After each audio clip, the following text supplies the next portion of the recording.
Hello, welcome to another edition of Instant Insights. I'm joined as ever by Oli Hudson, Content Director at Wilmington Healthcare. Hello there, Oli. Hi, Neil. So we're going to look at the focus of your HSJI Pharma newsletter piece, and you've written in it that all is not as rosy as it seems when it comes to NHS reform. Can you tell us what's happened?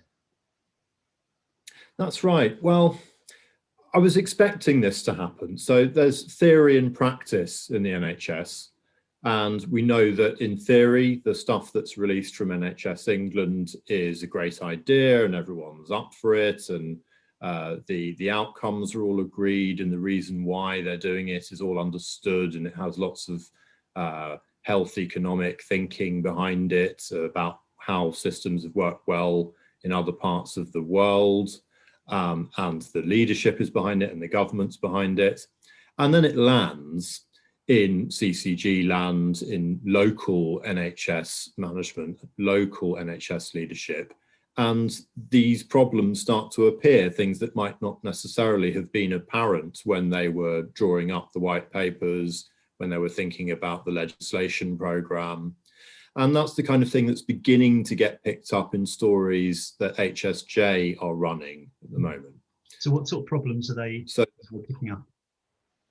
Well, I picked two out. So there was a piece around a Leeds CCG, and there the issue was they're quite a small one, and they are due to be sucked into a larger pan West Yorkshire ICS when this all goes live next year.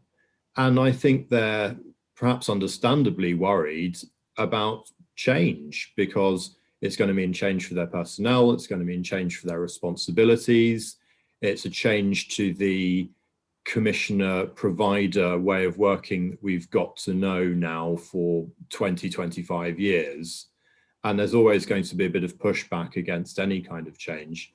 But with this one, it's that they have to get absorbed into a much wider system. And so they're worried about all the gains that they've made in, say, waiting times or outcomes will be lost because of the unique ways that they've done things in Leeds might not be transposable to the full system-wide way of thinking. They're also worried, and this is a theme that goes through all three pieces I've picked for the newsletter this fortnight, about place. So place is supposed to be where it's at in health strategy thinking at the moment. So place is roughly coterminous with a local authority boundary, and that's where it's understood that you can make the biggest and most impactful changes to the way you run pathways, to the way you treat patients, the way you manage that local health economy. And that has a long heritage going back to primary care groups before CCGs. And that was a good way of running things at a local level. They're worried if you give too much power to ICSs, then they become like the old strategic health authorities again, and it's a bit too far up there, and they're not seeing what change is required at a local level. So they want more power at that level, the place level, and that's echoed by the other two pieces I picked. So the other one was in Bedfordshire, Luton and Milton Keynes.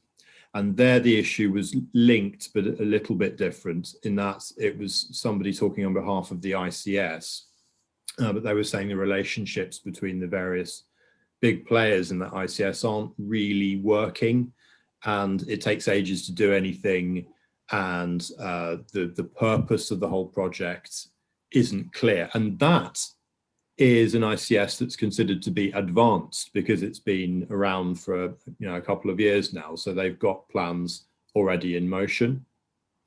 So this might answer my sorry, Oli, this might answer my next question, but I mean, do we have a consistent picture in terms of how these systems are actually going to operate in practice, or is the situation so volatile at the moment that from a perspective of a pharmaceutical company or another commercial partner, you really have to take each area as it comes, each region as it comes?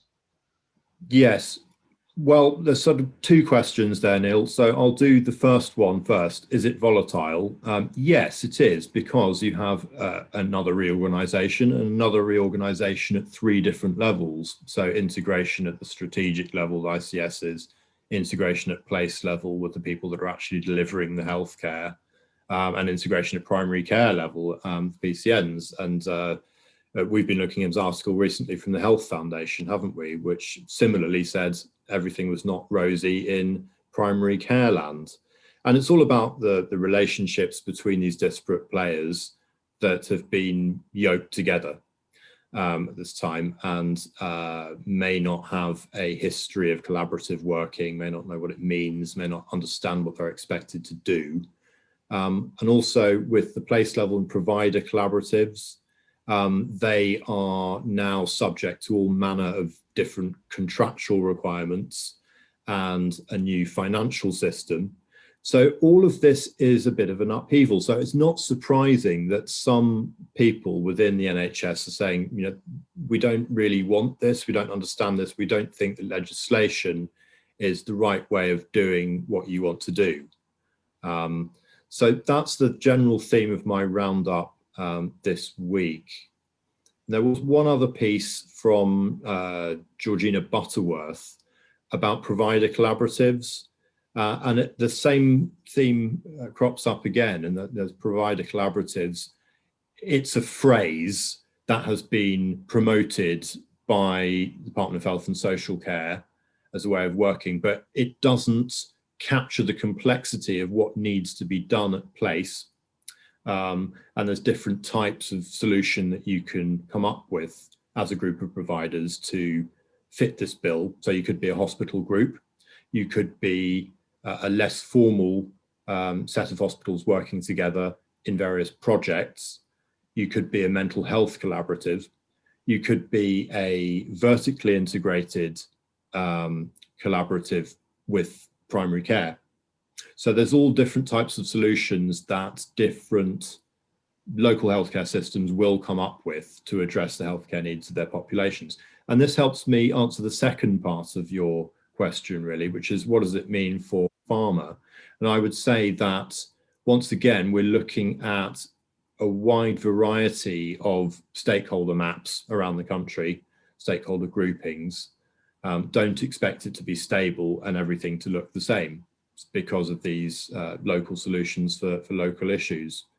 And don't expect the problems that we've mentioned in the rest of this chat are going to go away anytime soon. There will always be people that push back against the system and what's expected of them.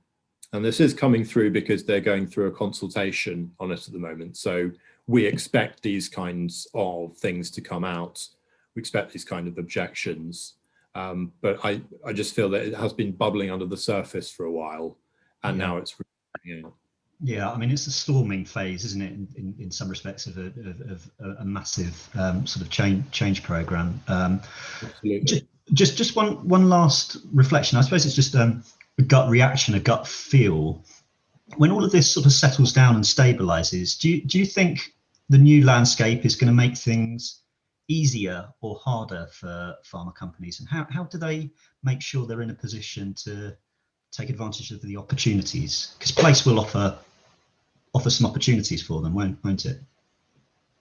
We're definitely recommending place as an area of concern to improve clinical practice. So we do see the ICS level as being a more strategic commissioner figure, and if you want to change patients' lives and change the pathways that they're going through to receive their treatment, then places where it's all going to be happening. The other thing about place is it's very clinically led, or change is supposed to be clinically led.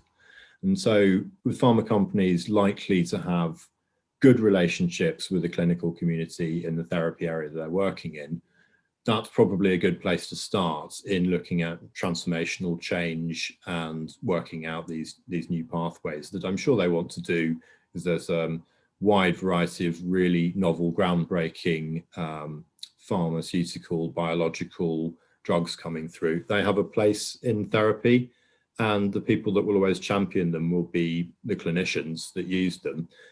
but we're saying that now they have a bigger voice at place level. So that is hopeful to me on behalf of the industry. Yeah, it's a big message, as you said earlier, is keeping your ears to the ground and looking at the dynamics and the key relationships at each regional level.